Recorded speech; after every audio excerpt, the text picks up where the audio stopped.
Hello and welcome to All Things Stress. Today I have Taylor Eaton with me, and she is a money mindset and human design expert. And her passion is helping people change their relationship with money, helping them feel more empowered to work with money. And today we are going to dive into all things money mindset because money is definitely a source of stress for many people, including myself. I have taken multiple courses from Taylor, and so I can speak from experience that she has amazing information to share. So, hi, Taylor. Hi, thank you Welcome. so much for having me. I'm so excited to talk because I don't think I've ever actually done a podcast where we talk specifically about the relationship of money and stress before. And so it's really exciting to get to dive into this because it's something I'm passionate about. Yay, awesome. Okay, yeah, let's just go ahead and lead with that on stress and money and did you get to the point of becoming a money mindset coach? So for me, I grew up with a family where there was a lot of stress around money. Just it was constant and it was worry and feeling tight on that on money and being able to pay bills, and my family always had just enough, barely, and even the Hmm. times when we didn't have just enough, my parents had a way of making it feel like we had just enough.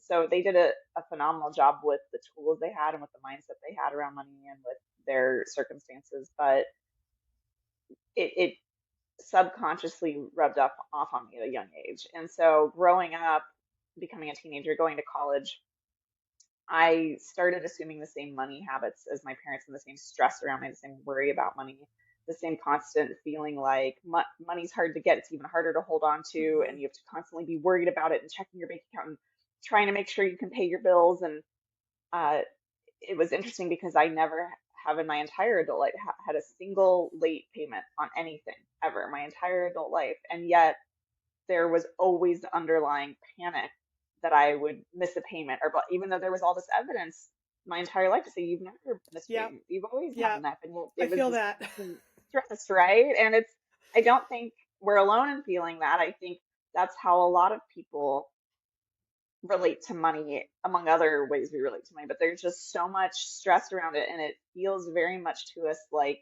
life or death. uh, Hmm. and and in very few circumstances it actually is. And so that was something that I saw play out with my family. I saw the stress it put my parents under. I saw the stress it put me under as an adult. I also saw the way that looking at money like that kept me broke around money and kept me in debt and kept me in a place where I wasn't thriving, and that just compounded on that stress. And so seeing how that played out, I remember it hit a breaking point for me when I had graduated college, high honors, straight A student, did all the things I was supposed to do as a young person. You're told go to school, go to a good school, get good grades, get a good job, and you'll be fine financially. And I did all of that. I even got a job in the industry I wanted to be in and wasn't making enough to get by. Hmm. I had to go live back at home with my parents. I barely had anything extra at all in my bank account. I was living paycheck to paycheck, and I was like, I did everything right. I withstood all this stress and pressured myself and stressed about it so that I would always stay on track and always do the quote unquote correct things you were supposed to do to be financially secure. And I wasn't financially secure. And I had tons of student loan debt, and I had then credit card debt from trying to put groceries on my credit card, and it was a mess. And I remember being in my early 20s in my full-time job, looking around and going, how did I get here if I did everything right? Hmm. And Yeah. that was kind of the breaking point where I saw how much stress I put myself under, and my health was starting to take an impact from it. I was having migraines. I was having no one knew where they were coming from, and it was at the end of the day, it was because I was so stressed, and I was always so worried about losing my job because then I'd have even less money, and it's just every turn there was all this stress, and that was the moment where I said, okay, this can't be the actual only way to look at money. This can't be. These aren't the actual rules for success around money, because if they were, I wouldn't be in this situation because I did everything perfectly. I did Yeah. everything I was supposed to do. So that was the point where I really started exploring different aspects of money and different modalities. And I came across not necessarily money mindset work, but just mindset work in general. And started shifting different thoughts. And then I started thinking, what if this could be applied to money? I started finding some people teaching on that. I started diving into that more. And then that's really how I got into what I do now. And then there was no looking back. And it was, I started seeing the results in my financial reality and then started helping other people do the same. And it just is something that it, it still blows my mind how much power away we give to money Yeah. and how ingrained that is in us in our society. Yeah, for sure. Absolutely. Um, yeah, same. I mean, like doing all the things and then feeling like you have to drive yourself into the ground in order to make enough money to pay off your bills. Definitely, I've been there. And Mhm. that's not a fun place to be. And then when your money causes all this stress, and then, like you said, the stress ends up causing health issues. And then it just becomes this like snowball cycle going round and round and round and round. And like your stress and health is making the money problem worse. And the money problem is making the stress and the health Yep. worse. And it's just like, it's like Yeah. you're digging a hole. Like, Yep. Exactly. so, um, okay. So let's talk about the mindset, Yeah. the money mindset, and Yeah. how we think about money in general. I'm just going to let you take it away because Yeah. you're going to do it so much better than I can even intro it. I feel like. Well, so it's interesting. We all have such different relationships with money, and it's something that the more you get into this work, the more you realize how universal some of these struggles and mindsets are around money, and yet how they will show up in such different ways for different individuals because we all have different circumstances, we all have different personalities, different traits, different things that will kind of bring different elements of these different mindsets to the surface. But ultimately, what I see the most in society around money currently, for the majority of people, is that we have a lot of conflicting messaging around money. Hmm. And so we have a lot of people who are, like a lot of, and it comes from everywhere. It's not just from one group of people or one industry or anything like that. This comes from your parents, it comes from your teachers, it comes from your peers, it comes from your workplace, it comes from every angle because we all have these kind of collective conflicting beliefs around money or rules around money. And so the biggest thing I see is that a lot of people make money very personal. We attach our sense of worth or Yes. identify in Yes. some way around money. And so we see this in so many different ways. And to give you some examples, how often, do people say if you aren't working hard, you're lazy, right? So if you're not working to make a lot of money, if you decide you don't want a full-time job and then you don't have enough money, it's because you're lazy. But then Hmm. if you're working so much, if you're the person who's at the opposite end of the spectrum, who's working 80-hour weeks and never sees their kids, now you don't have your priorities straight. But what if you're Yes. working to Yeah. provide for them, right? And so that just is one example of these conflicting. So if you're not working hard to make money, you're lazy and therefore a bad person. If you're working really hard to make money, then you're not prioritizing the people in your life and you're a bad person, right? So it's like you can't win on either end of that spectrum. Hmm. I know work-life balance is important, but it's also just thinking about that there's no real defined place on that spectrum where you're supposed to fall because that looks different for everybody. And so it's really easy to just get lost in thinking you're either never doing enough or doing way too much or doing both at the same time somehow because this is stuff that's beat into you as a kid. We also have this messaging in our society that you need to be you need to be a straight A student, you need to be committed, you need to be dedicated to make money. And then also saying you need to be creative, you need to think outside the box and have that $1 million idea or stand out from the crowd of interviewees or it's just like again there's this okay so be creative but not too creative if you want to make money because otherwise you could be starving artist Yeah. but if you just do what everyone else does then you're just going to have a run of the mill job, right?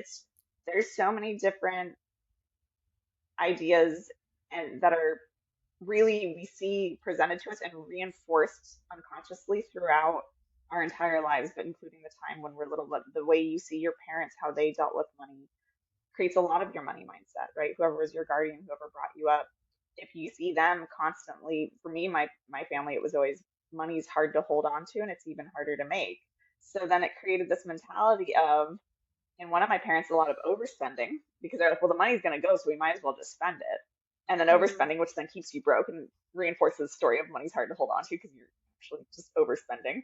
And then my other parent, it was in this extreme scarcity and almost hoarding and being so afraid that, because the money's hard to hold on to and it keeps going out because the other person's spending it, right? It's like, okay, well, Yeah. now I have to hold on to every piece of junk we ever have in case we need it or can sell it or, it's just, and so it's just these weird conflicting things that still feed from the same story, right? And so when it comes to money mindset, what I found is that so much of our relationship with money and actual experience with money and how much money we have and how much wealth we can build in our lives is determined by the thoughts we think, the stories we tell ourselves, the beliefs we have around how money works and who we are in relationship to money, what money means about us, Hmm. right? Whether Yeah. it doesn't make us Value. right, does it make us lazy? Does it make us overworking? Does it make us too creative? Does it make us not creative enough? Does it mean the amount of money we have doesn't mean we're a bad person or not enough of a person or we're not really successful or we are successful? It's something that we use as a metric for so many things that shouldn't be used as a metric for. Yeah. And that's, I think, really the core issue, and no one talks about this. And so then, and of course, we have the majority of the world struggling with money because how could you not struggle when you can't win either way on any topic around money? Hmm. So that's where I think mindset work comes in because when you start to get conscious of all these ideas that are running on autopilot underneath the surface and dictating the way you look at the world and the way you approach budgeting and spending and saving and the way you approach work and what you do for a living and the way you approach all of that stuff, you start to realize that you're missing out on opportunities for money to come to you more easily, for money to come in different ways, for money to be able to be easier to hold on to, whatever it is. Like, you're missing out on all those opportunities because you just are not even seeing the world in a way that it computes with those options, right? Like your brain, if there's an opportunity for money to come to you super easily, and you are someone who says money does not come to me easily, money's always really hard for people to get. If that's your belief, you will miss most of those opportunities that money can come to you easily because you just aren't even looking for them. Like it doesn't compute with your brain. Your brain won't even see it. It's like Yeah. you could be walking on the street and there could be $100 sitting there on the side of the sidewalk, but this is a very literal example, but your Yeah. brain doesn't even you don't even see it because you're not even looking and thinking, oh, money could be anywhere. You're just like it. You're not even looking for it, right? It's the best example I've ever heard of mindset is I believe it came from You Are a Badass, I think, Jen Sincero's book, where imagine you and I are sitting in a car and you're in the passenger seat and I'm driving and we're going down a long road with all these cars parked on either side of it. And I say, okay, while we're driving down this road, I want you to count all the red cars you see. Hmm. And then we get to the end of the street and I say, okay, how many blue cars were there? You're not going to know how many blue cars there were. There were probably a bunch of blue cars. You're going to have no idea because you weren't looking for them. You weren't looking for it. But I you can think tell I've me how heard of many red him. cars there were. Hmm. Yeah, I think I've heard a Yeah, similar similar example analogy. of there's like Hmm. a video where somebody says, look, tells you to look for one thing, Hmm. and then after it, they go, did you see the gorilla across the screen? Right. Yeah. Because like there's a person, Yeah. it's like maybe Yeah. it's a basketball game or something, and there's this I person with think I've seen that. a Yeah. gorilla suit, and they walk, and you Yeah. don't even notice because you're so focused on Right. trying to look for what you were told to look for that you don't even notice Right. the gorilla. You're And you're it's focused on the rule you were given, right? It's the rule that you told your yes, brain to operate under. And so that's what's dictating what you're paying attention to and what you'll be able to talk about or do or take action on.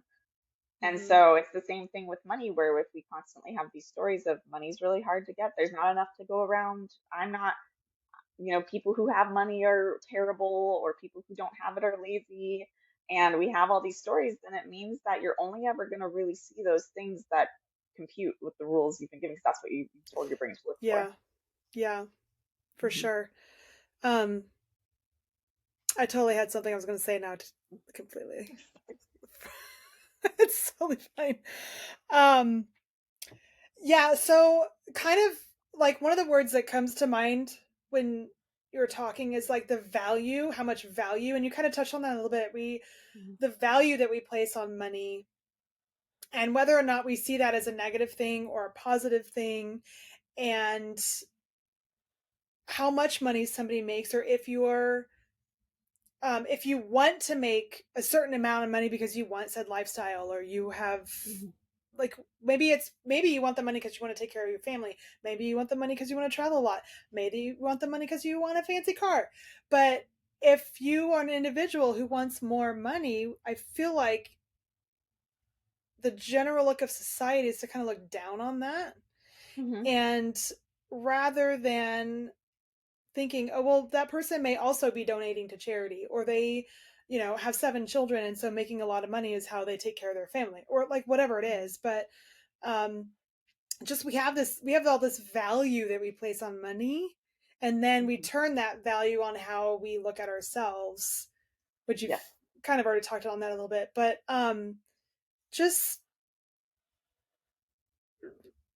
the next thing I kind of want to talk about is, instead of assigning a value to money, I know I've heard you talk before about how money is an energy exchange. Hmm. And Yeah. so we also, like, one of the things that, like, when someone's selling a service, like, let's say somebody has a yoga studio and they're like, how much should I charge for my classes? Or somebody's trying to become a personal trainer, and if you don't charge very much, then what people think is, oh, if I charge less, I'll get more bodies in the door. But Hmm. then we also have to think about how what that person who would be buying the service values the service at. Hmm. Exactly. And so I think another side of that whole money mindset is looking at like where you put your values, because it's you hear, and one great example here people talk about all the time is like, well, you buy a $5 cup of Starbucks coffee every day, but if you put that $5 towards this other thing, and just kind of like, and sometimes, I mean, I've done that, like spending money on one thing and then saying, I don't have the money to spend on something else. But then if you really look at it, you're like, where am I placing the value? And why Hmm. is it that I value this object more than I value this other thing that I know I should probably do, or whatever? Yeah. Yeah.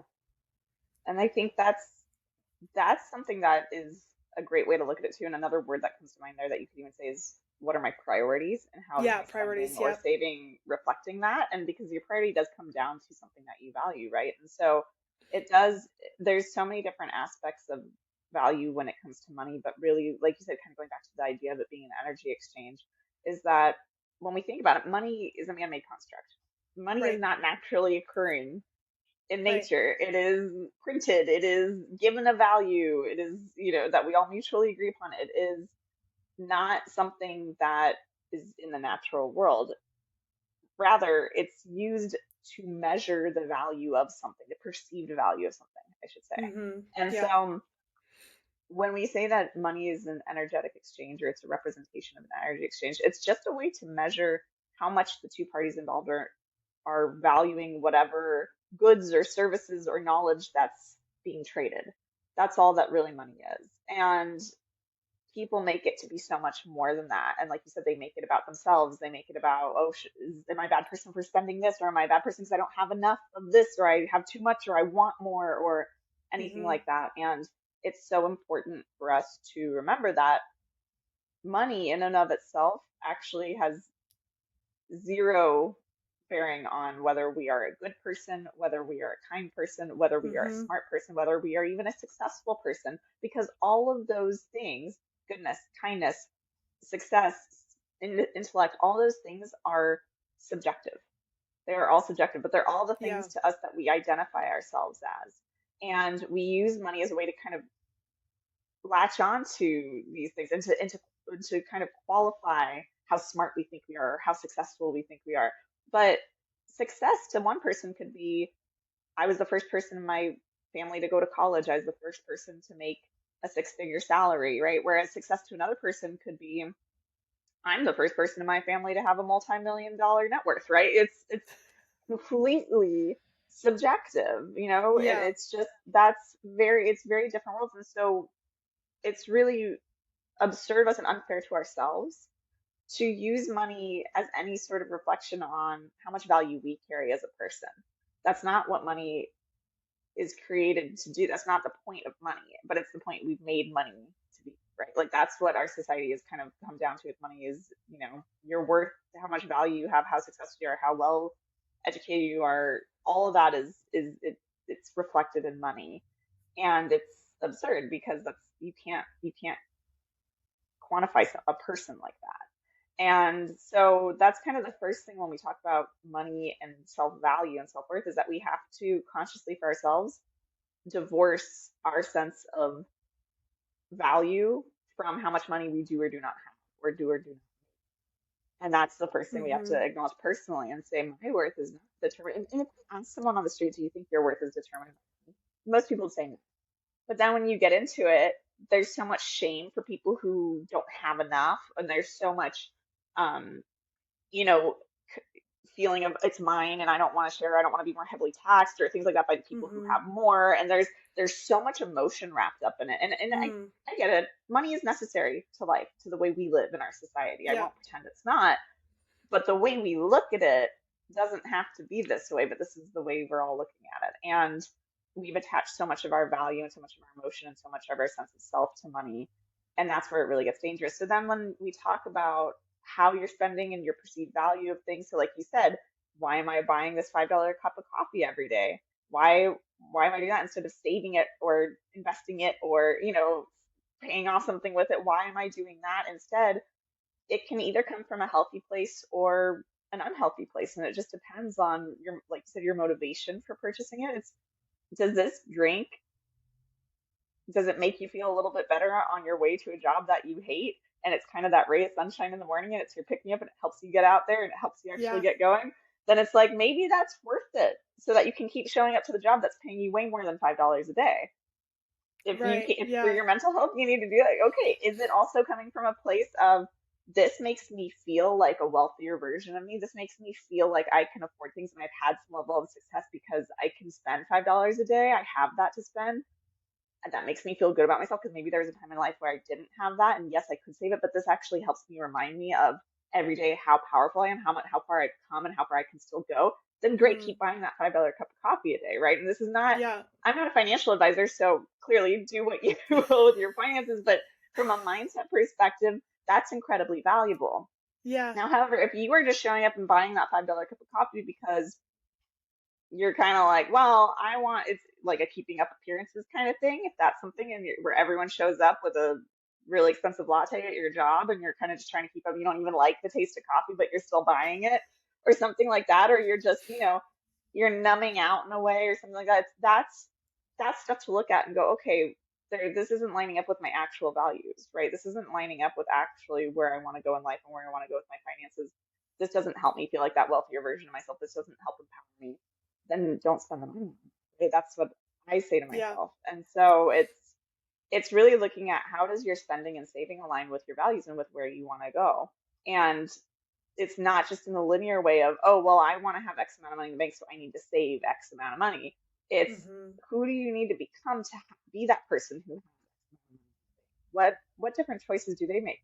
Do they treat themselves every now and then? Do they do these things that remind them that they are in control of their money, or that they have come a long way and that they're on the right track? There's so many different ways that we aren't looking at, that we just again look at money in a very linear way.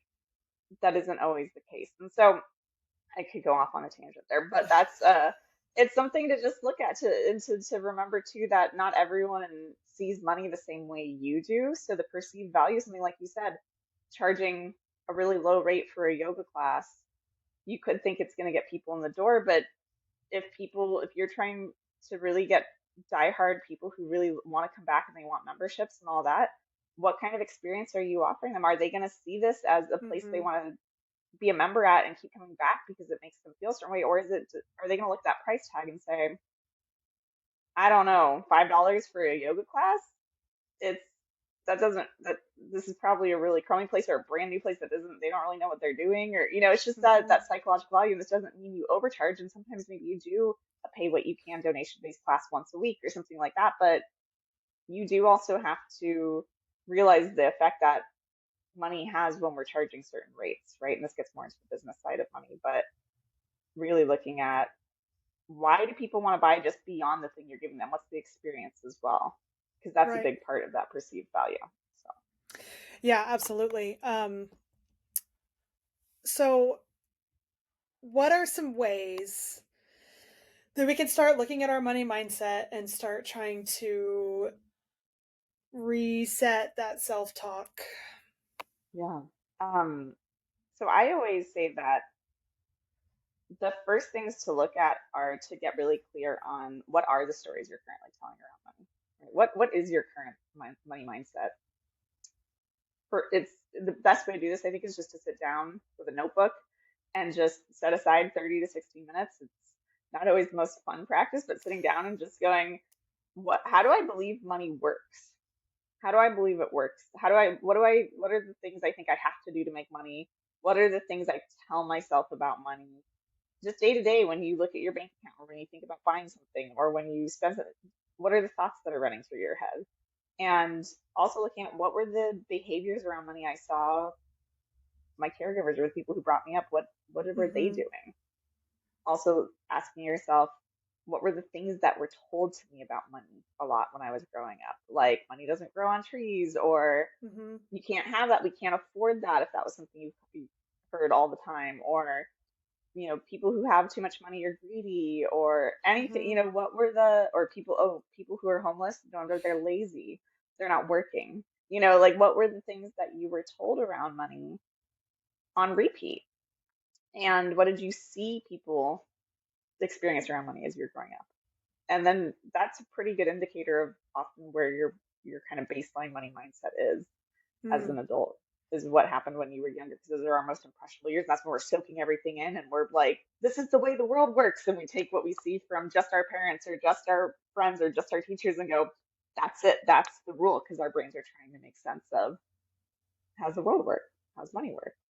So that's the first place to look, is look at where are you right now with it? What are the things you currently believe about money?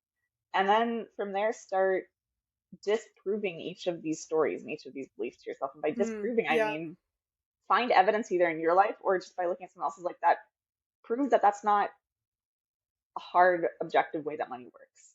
So if you say like for me, it was money has to be hard. It's hard to get. It's even harder to hold on to. That's when I could look at so many people out there that I don't know that are making money just in their sleep regularly, right? Like that was something I had to look at. Other people, I didn't know many people in my personal life who were making money easily. I was surrounded by a lot of people who were like, it's not easy for me, right?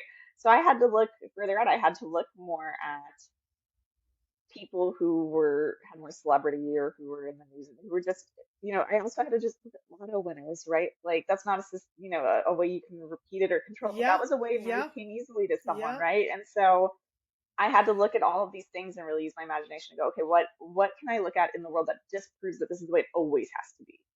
Hmm. And so I started making a list of that for every single belief I had. I started making a list of how do I disprove each of these beliefs, even if I haven't experienced it in my life.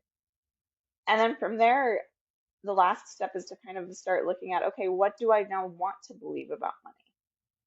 What Hmm. do I now Yeah. want to believe about it? And then believing it is a whole nother thing on its own, but this is the place to get clear Right. on what do you want. Instead, if you have this belief, you can go, okay, look, I've disproved it. I know it's not true, but it's still, that programming is still in me. So I need to replace it Hmm. with something that's a little more supportive to the way I want to look at my. So for me, it was money comes to me easily. Money loves to hang around me. I have extra money at all times, right? It was just these simple things. I was like, this is what I want my life to look like. This is what I want to believe is true for me about money. And so what I started doing then is, once I had my beliefs listed of what I now wanted to believe, my new beliefs, I didn't fully believe them yet. So then it's your job to then go out and find evidence every day that supports these new beliefs in your life. So for me, Hmm. when I said Yes. money comes to me easily, if I found a penny on the street, I wrote that down. I was like, oh, money just came to me easily. right? That's awesome. Oh, if someone said, "Oh, I have a $5 gift card for you," I money came to me easily. Oh, I saved $2 at the store because there is a sale. Money came to me easily because that was money I didn't spend that I was going to spend, right? So it's like there were all these ways I had to get creative and I had to start looking for this evidence. And then over time, that helped me start to look for other opportunities where money could come to me easily. And this means also in business, when I started my business and started working, it wasn't business isn't easy. It's challenging and I grew, but I always started structuring my business in ways that people could easily pay me. And so this is why I now have a really Mm, successful multiple six-figure business set up in a way that we don't see most people in the coaching industry having it set up, where for me it's very passive. I have five-figure, multiple five-figure months coming in every month passively because I set up my offers wasn't always this way. I kind of started out the traditional way, but then I right, started going, this right. doesn't feel easy, and this doesn't compute with that belief I have that money comes to me easily. So I'm actually going to start looking for ways that I can create offers and do things in a way that money can come to me easily. People can buy when I'm sleeping. I don't need to be involved because it's all automated, right? It's that Yeah. was way, and so I started creating something that looked very different from what other people were doing because I already had the belief money comes to me easily. And this is just one of many that I had to create, but it took me time to transition from going, money is so hard for me to make to money comes to me easily. But it was getting aware that I had that old belief, disproving that that's the way it always had to be, that it wasn't fact, and then deciding how I wanted my relationship with my baby, and then looking for opportunities to reinforce that to myself and to seize that. And that was the hardest part because if you've never done that before, if you've never looked at money like a certain way before, you don't know how to do that necessarily. Yes. Yeah, So you just have to absolutely. start small and start building up that evidence and trust for yourself. And then eventually that programming takes the old programming's place. And that's the reality you have with money because you've eased yourself into it and looked for opportunities for that to be true. And then you make that true. Yeah, that's awesome. Yeah. Um, so thank you so much for that Yeah. three-step process. I think that's fantastic because you can't change a story if you haven't defined what the story is in the first place. And Hmm. so that is a fantastic exercise just to start getting, like, as we notice throughout the day, when something comes up about money, like, what is our first thought? What is our first reaction? How Hmm. do we feel when that thought comes up? And taking note of all of that so then we can try to start writing a new narrative to change all of that, to bring us into a less stressful place about money. Um, so thanks for that. That's fantastic. Yeah. Yeah. Um, And that works, by the way, with things that aren't money as well. I yeah. just put it in Oh, the yeah. context of money. But if you want to use that, I tell people, I'm like, when I teach around money, it's you do that with anything in your life. I'm just connecting the dots between mindset and money for you, but that's a particularly sticky place. But I've seen people do this with relationships and with even health Yeah. and with certainly because and I know you know this world very well is the health world and the physical wellness world, and that's something too where I see that belief of I am healthy instead of the belief of I'm unhealthy, I'm unwell. And then people start saying I am healthy and looking for that evidence, and then in doing that they often tend to find ways to make themselves healthier because they're like, well, I'm seeing more evidence and I want that to be true, so okay, yeah, I'll start eating a little better. I am healthy, I am a healthy for I'm eating better. Yeah. I'm healthy, I'm doing an exercise every day. Like it's just we start to see different shifts in different situations, and so it's interesting how much really the power of the mind has on our perception of self, which is really then what creates our experience of our lives. So I think it's Yeah. really I mean, the powerful. age old saying, thoughts and mind attract after their kind. And it is Hmm. so true. It's so Hmm. true. Um, we really do we create a lot of the experiences that we have over and over because that's what our mindset does over and over and over. Hmm. And so when you have a certain type of experience, whether it be money stress or maybe it's health stress or whatever it is, that in order to change those things, we really do have to look into our mindset. So, mindset is incredibly powerful and can be used to help or to harm Yes. or hinder. So, Yes. yeah, it can be a block or a help either way Yep. in whatever journey Yeah. it is that we're working on.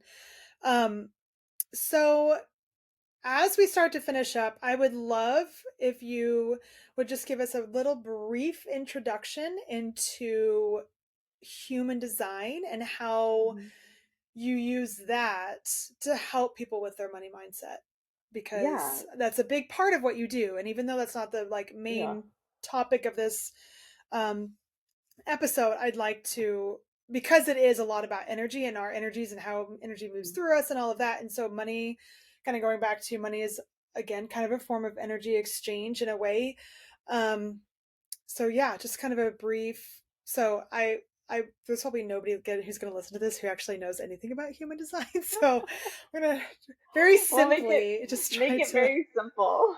So, human designs, this is something I started doing. I was doing money mindset work for a while before I started then incorporating human design. So they're things that can stand completely on their own, and I think in some cases they should. But what I think is interesting is human design is a spiritual modality. I call it a tool for introspection and self-reflection. That's really what it is. Almost like any personality test or like astrology, human design is, I think it's a very powerful tool for self-empowerment and for Mm-hmm, getting to know yourself better and for honoring your uniqueness and then playing to that uniqueness, playing to those strengths you have. And so at its core, human design is, like I said, a modality that's based on a bunch of different other modalities. So it's a kind of amalgamation of Western astrology, the Chinese I Ching, the chakra system, and Kabbalah.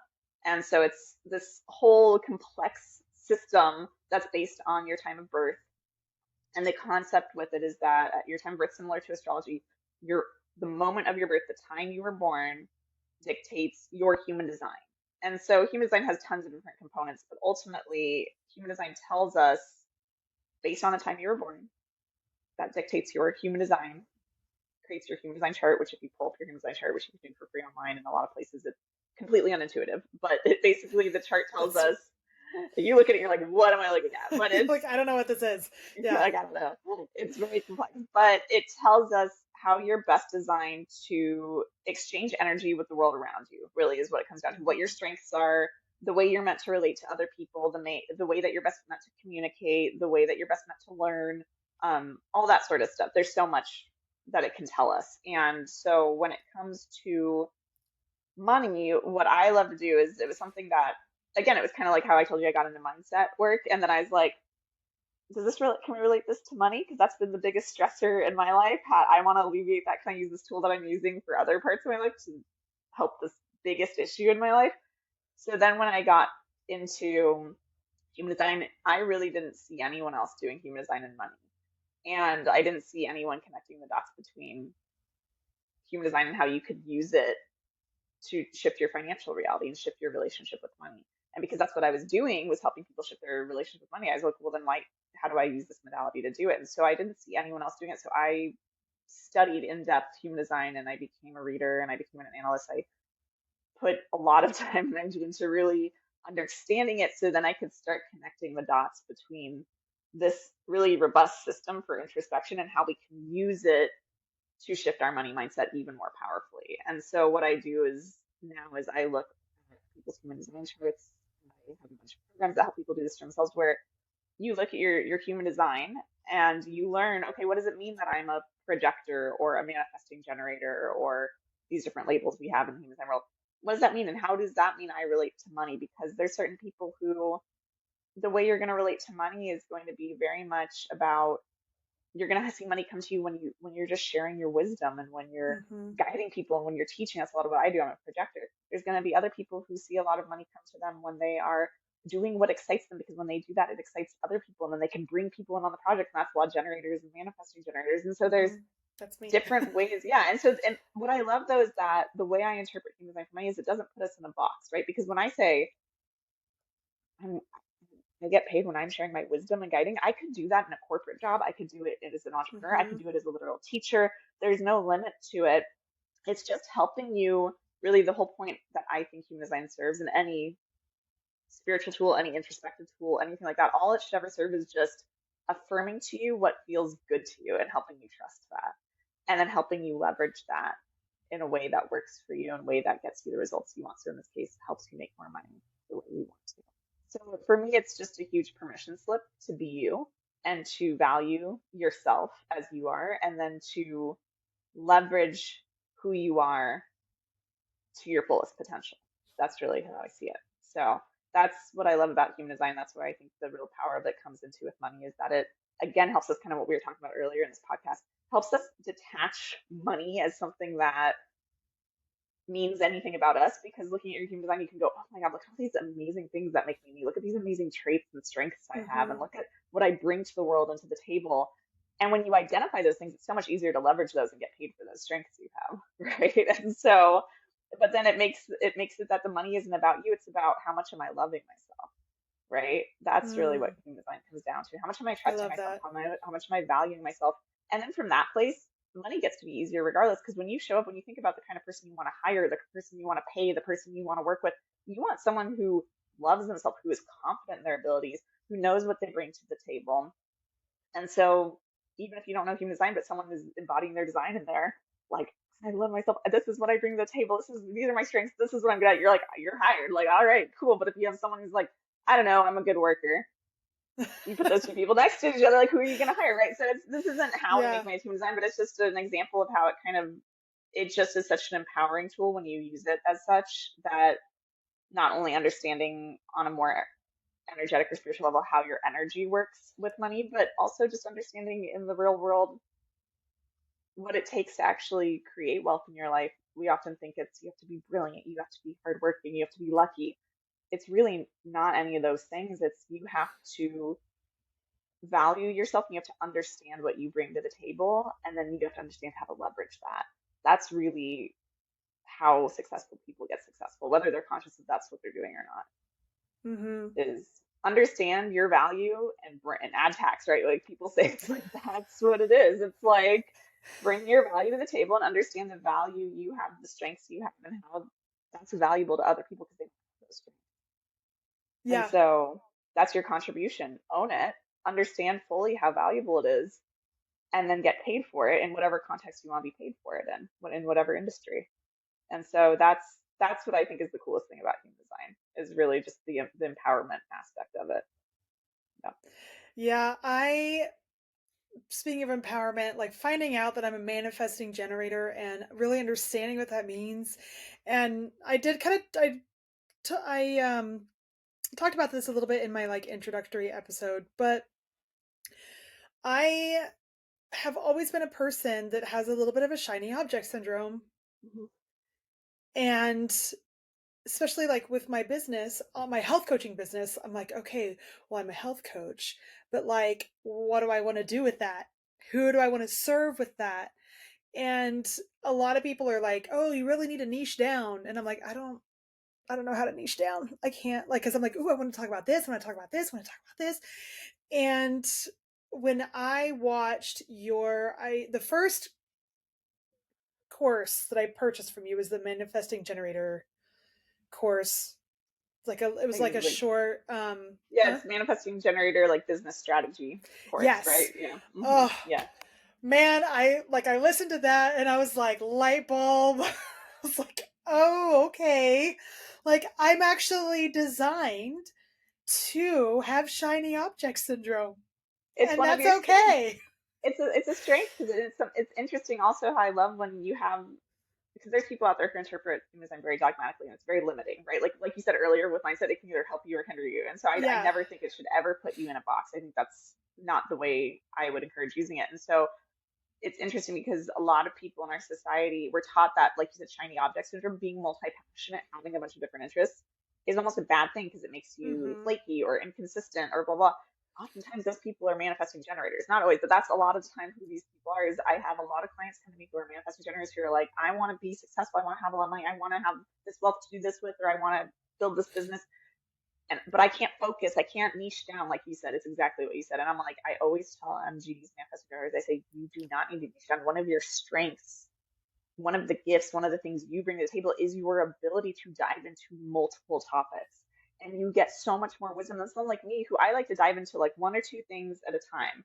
And that's what I Mhm. do for a few years at a time. And then I master it and I teach that. And then I share that wisdom and I move on to the next thing. And that's what I do as a projector. It's very different style of bringing a different kind of wisdom to the world. But for you, you're able to look at all these different interests you have and all these things that you're excited to dive into and that you actually look at, and you see the through lines, you see the connections, you see the ways they work together. That makes you great innovators. It makes you able to create new modalities, create new systems for things that no one else can see before because you're pulling from totally unrelated industries or areas. And Yeah. that's amazing. That's where innovation comes from.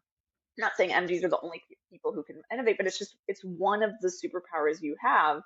And I think that's the beautiful thing about human design is when you look at it like that, you can see everything as a strength.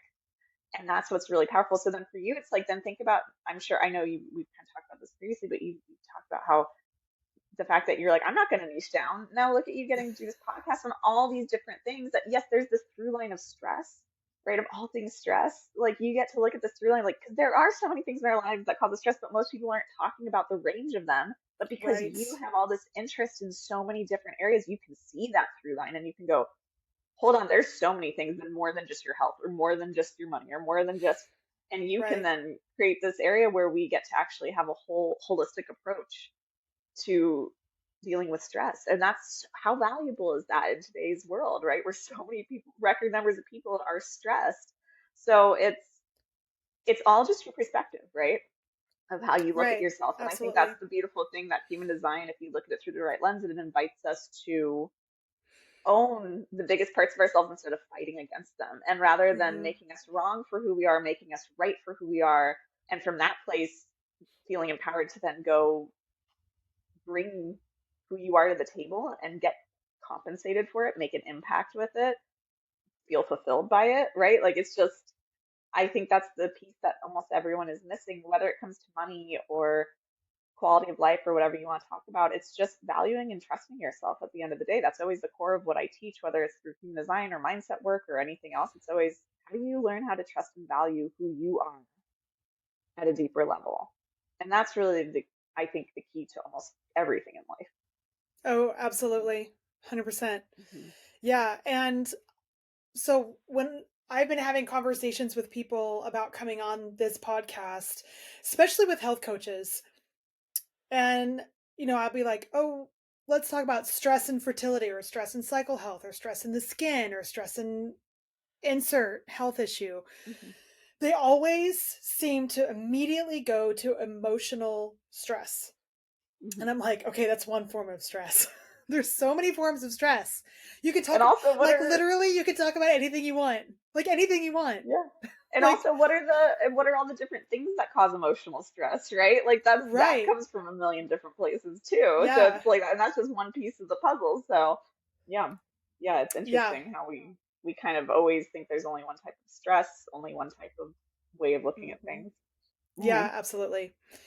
So, awesome. Well, thank you so much You're so for welcome. coming on here to talk with us about money mindset. It's been fantastic. So, before we sign off, we have to make sure that people know how to find you. Um, before you say your list of, Instagram Mhm. or whatever, um, I will say that Taylor has multiple free programs on her website, and I have taken all of them because that's how I started. And also, there's a lot of human design in all of the programs, and I knew nothing about human design before I started. But Taylor, you are fantastic at explaining. And by the time I get through a course with you, like I did your human design for business course, by the time I got through the end of it, I was like, oh, I have such a great understanding of like the basics of human design. So if you're interested in doing some money mindset human design combo, like you don't have to know anything about human design to take any of her stuff. So just want to throw that out there. But Awesome. with Yes. now you can where do we find you, Awesome. Taylor? So you can find me at tayloreatoncoaching.com. That's my website. You can go there and check out. There's a whole freebies page. So like you said, all the free programs there. For those of you interested in human design and money, I have a free program called Unfuck Your Finances. It is self-paced. You can just get instant access to it for free. It's so incredibly powerful. And that's a really good place to start with human design and money, especially if you know nothing about human design. Even if you do, there's nothing else like it out there. And so that's something I'd recommend taking a look at. You can also find me on Instagram at Taylor Eaton Coaching or on YouTube, which is where I'm starting to put out more and more really valuable content around not just human design, but also just building a wealthy lifestyle for those of you who are entrepreneurs, building a wealthy business. And when I say wealthy, I mean not just money, but also the quality of it, making sure you're not burning out in the pursuit of money or wealth or success. So that's something that I'm just really excited to be working on for that area, is really growing the YouTube with a lot of really valuable content there. So you can find me. My handle there is at Taylor-Eaton. So you can find me there on YouTube.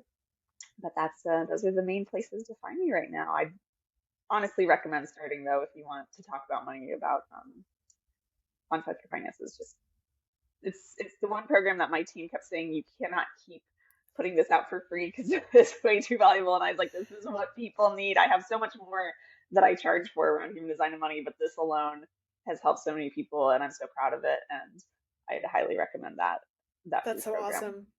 Yep. And you had told me also you're doing some meditations on Mhm. the different energy types. So in human design, there's five Yeah. energy types, and so you're doing some meditations. Are those money Mhm. mindset Mhm. meditations, or Yeah, they're just okay? the other 10-minute money meditation for each of the five energy types in human design. So you can always, if you don't know your human design, you can just search on the internet, just search for free human design chart.